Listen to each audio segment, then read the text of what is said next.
Yes, so over the last year, Joy has been turning this table into a casting couch, basically, for roles in her plays. Even Paul and I, our floor director, we have an ongoing bet as to who she will ask. And the last time you were here, she gave her pitch to you, even got your number. No one believes that I did that. Yeah, got your number. We all do. So we figured we'd get ahead of it this time. You were sent a passage from Joy's current play, My First Ex-Husband. It's a good title. It's a great title, but we should point out it's a series of monologues by women. Yeah. So without further ado, would you give us a table read? Okay. Playing a woman. You gotta play it. Yeah. I'm not going to do that part. I'll just read it. Okay, go ahead. I'll tell you why I married my first husband. Because he looked like a young Al Pacino, but taller. Who isn't?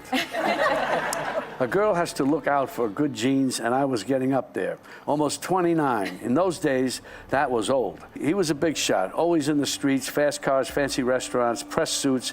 I took one look at him and I said, this guy has money, I'm all set.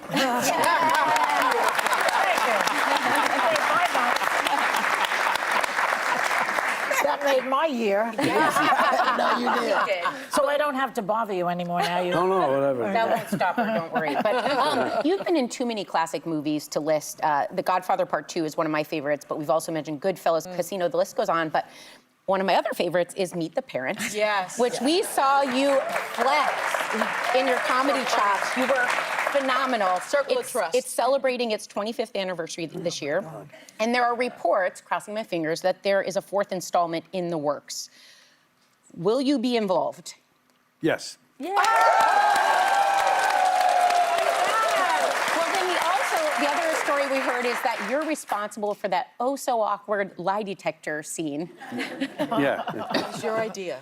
Yes, I got it from somebody I knew who was in the CIA and told me how his experience being, and then I thought, this is very interesting. Maybe, this is something we could do.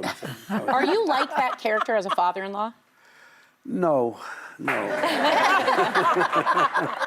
I was kind of hoping he Is reminds there me of my any dad. character that you are like, that you've played? Well, I always say you use parts of yourself that are Yeah.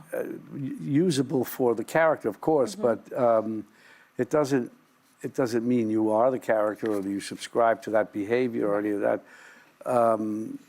You have pieces of yourself that it's normal. You got to what you call making it personal. That's right. Drawing on your own experience so you can make it more specific, so people can relate better to when they see that it's real and that it comes from a real place.